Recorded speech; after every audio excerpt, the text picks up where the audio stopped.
Et en même temps, il a cette volonté, je pense que c'était délibéré de votre part, de faire un livre tout à fait pédagogique aussi, d'expliquer les concepts et les mots. C'est pédagogique par sa nature. Ouais, tout à fait. On n'a pas voulu faire quelque chose de pédagogique systématiquement. Bien sûr, expliquer les choses. C'est les côtés peut-être aussi enseignants. Aussi, Oui, oui, oui. Non, mais c'était le côté complémentaire. C'est que on voulait que ce livre exprime et développe vraiment les piliers de la vie et de la pensée de Daniel Mitterrand.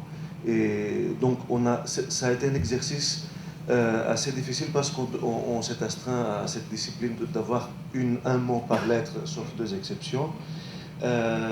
Et pour avoir vraiment l'essence même de chaque notion. Par exemple, altermondialisme, c'est le mot le plus important qui commence par un A pour la pensée de Daniel. B, là on n'a pas pu ne pas avoir de lettres, donc on a eu Bièvre et bonheur. Parce que Non, c'est Bièvre, la même chose, bonheur, Olivier, Oui. c'est le lieu du bonheur. Ah, oui. Non, mais c'est ce qu'on a dit tout à l'heure, que le fait... Mais Bièvre, c'est un lieu intime aussi. Pardon ? Bièvre, la rue de Bièvre, c'est un lieu intime aussi. Et puis c'est ce que Daniel vient de dire, a dit tout à l'heure, que le lien, la ligne conductrice de ce livre, c'est finalement la vie. Chaque mot, chaque chapitre est une facette différente de la même chose qui est la vie finalement. Que cela s'appelle altermondialisme, la vie sur un autre monde ou dans un autre monde, que cela s'appelle Bièvre, que cela s'appelle bonheur, destin, François, eau. Non, mais on va revenir à l'eau parce que c'est un grand. Que ce soit wagon ou le destin. Pour finir par Zoé. Pour finir par Zoé, qui en grec, bon voilà, ça veut dire la vie. Donc on a joué. Parce qu'il y avait des lettres qui étaient difficiles par leur nature. Il n'y avait pas de mots en plus. XY, hein. Je téléphone parce que j'étais dans les langues. Je téléphone et je dis à l'XY, on les saute. Alors, on termine le livre comme ça, XYZ. Il me dit, mais non, on ne peut pas faire comme ça. Alors XY, on a compris que c'était l'homme et la femme qui donnaient la vie, c'est-à-dire non, d'ailleurs, on s'amuse beaucoup, j'ai l'impression que c'est un livre comme ça, et c'est un bonheur. On s'amuse. Ah, c'est bien, oui. Pardon. Vas-y, Daniel. Non, c'est vrai qu'on a passé de très bons moments, d'autant plus qu'il habite tout près de chez moi. Alors, il venait rue Bièvre le samedi, et on passait les samedis à réfléchir, à discuter. À rêver. Vous savez, il y avait...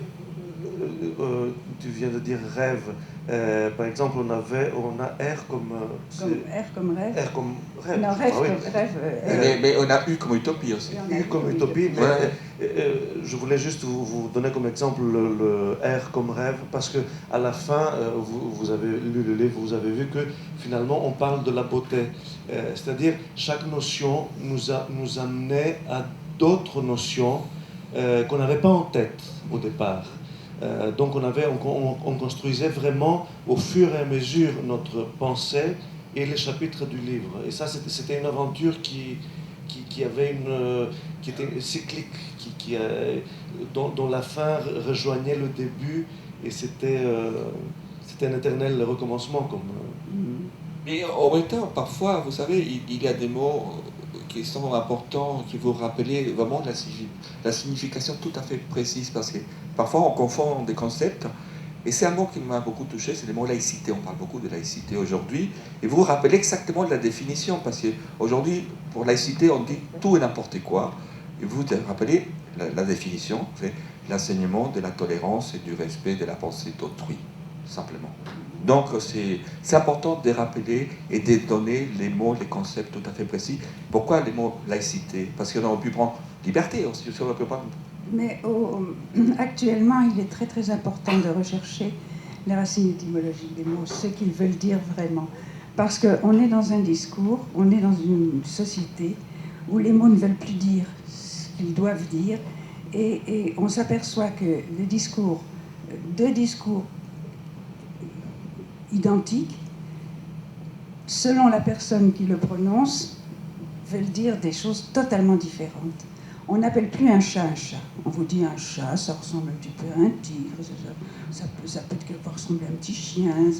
Et puis, bon, non, un chat, c'est un chat. Et ça je crois qu'aujourd'hui, on a besoin un peu de cette rigueur et de cette radicalité de remettre les choses en place. Parce qu'on entend par exemple des discours, on va parler de l'eau. Tout à fait, j'avais prévu, mais allez-y, vous m'avez dévancé. Je me suis trouvée à des tribunes où il y avait des orateurs, des gens très sympas, très, très bien, très bon, et qui tenaient un discours au nom des multinationales de l'eau, c'est-à-dire des marchands d'eau. Et ils me tenaient un discours, l'eau pour tous, bon, ils parlaient de tous les bienfaits de l'eau. Et puis moi, on me donne la parole après, et je dis, écoutez, c'est formidable, parce que je n'ai plus rien à dire, vraiment, sur l'eau, élément constitutif de la vie. Vous savez vraiment, qu'est-ce que je pourrais dire de plus que ce que vous avez dit? Et pourtant, mon petit malin me dit que ça ne va pas. Il y a quelque chose qui ne va pas. Je dis par exemple, quand vous dites l'eau pour tous, tous, ça a une signification dans le dictionnaire. Qu'est-ce que ça veut dire tous pour vous? Ah ben tous ceux qui peuvent payer, bien sûr. Bon, et ben voilà, aujourd'hui on peut tenir le même langage et dire des choses totalement à l'opposé, de discours totalement opposés. Mais vous pouvez décortiquer ça parce que vous avez vécu très longtemps dans un milieu politique, vous pouvez voir ce qu'il a derrière un discours de la personne qui est en face. Ça, je dois admettre. Et que ça aide beaucoup, je pense. C'est pas au vieux singe qu'on apprend à faire des grimaces. et que là, les grimaces, je sais tout de suite les reconnaître, je les vois tout de suite. Mais bon, ça, c'est le. Comment dirais-je? C'est en même temps un bienfait et un mal-être, parce qu'on n'aime pas être vieux quand même, c'est pas agréable. Mais il faut dire que je me trouve dans des situations où je vois bien, on entend des discours aujourd'hui, c'est pour ça que ce système est terminé, parce que il ne peut pas vivre sur le mensonge permanent, il ne peut pas vivre sur... Bon. Et quand je vois dans certaines réunions qui font... moi j'ai envie de jouer du violon et de leur dire, allez, on met une petite couche de verdure de peinture verte en plus, ou quoi, parce qu'on sait très bien que ce discours ne repose sur rien, parce que les faits sont là. Quand vous dites ça, et que l'on voit, et que l'on entend ce qui se passe sur le terrain, vous savez très bien que ce que vous dites est faux, mais sont des gens de bonne foi malgré tout, hein, vis-à-vis d'eux-mêmes, mais pas vis-à-vis de la vérité.